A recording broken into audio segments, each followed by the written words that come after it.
At sa iba pang balita, pinalaya na po ang anak ni dating New People's Army o NPA spokesman ka Roger Rosal. Nakulong si Andrea Rosal noong 1 taon sa Camp Bagong Diwa dahil sa kasong murder. Kahapon, ibinasura ng korte ang kaso dahil sa kawalan ng probable cause at ebidensya.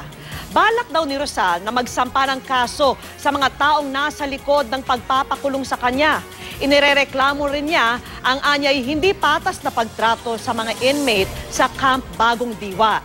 Noong 1 taon, inireklamo rin ni Rosal ang pagpapabaya umano ng doktor ng BJMP na isa raw sa mga dahilan kung bakit namatay ang sanggol na kanyang ipinagbuntis.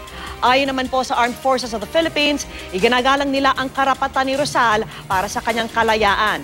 Pero maaari raw siyang arestuhin muli kapag bumalik si Rosal sa NPA at gumawa uli ng krimen. Marami ding problema sa loob ng jail na kung hindi talaga pagtutunan ng pansin.